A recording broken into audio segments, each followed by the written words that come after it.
వికలాంగుల సంక్షేమం కోసం ప్రభుత్వం కృషి చేస్తుందన్నారు ఎమ్మెల్యే వంశీకృష్ణ. నాగర్ కర్నూలు జిల్లా అచ్చంపేట పట్టణంలో వికలాంగుల సమైక్య ఆధ్వర్యంలో ఏర్పాటు చేసిన సమావేశంలో ఆయన పాల్గొన్నారు. వికలాంగులను అన్ని రకాలుగా ఆదుకునేందుకు తమ ప్రభుత్వం కృతనిశ్చయంతో పనిచేస్తుందని ఎమ్మెల్యే అన్నారు. ఈ కార్యక్రమంలో మున్సిపల్ చైర్మన్ శ్రీనివాసులు, గ్రంథాలయ చైర్మన్ రాజేందర్, మాజీ ఎంపీపీ రామనాథం, ప్రజాప్రతినిధులు, నాయకులు, వికలాంగుల సంక్షేమ సంఘం నాయకులు పాల్గొన్నారు.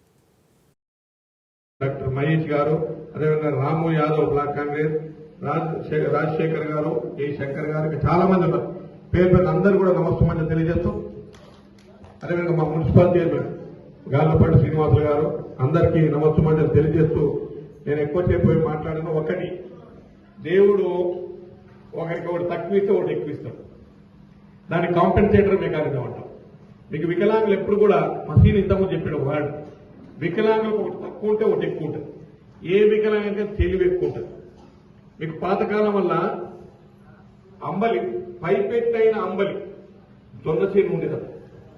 ఒక ఆయనకు అంబలి తాగితే, అంబలి తాగిన తర్వాత ఈ జొన్న చేనుకు పైపెట్టు అయిందా అని అడిగినాను.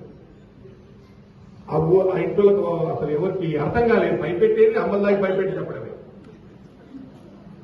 అవునా, ఐదు పెట్టకూడదు పట్టినామంటే ఆ టేస్ట్ వేరుంటది. పైపెట్టైన జొన్న అంబలి వేరుంటుంది. అది మనం గుర్తుపడగలుగుతాం, గుర్తుపట్టలేదు.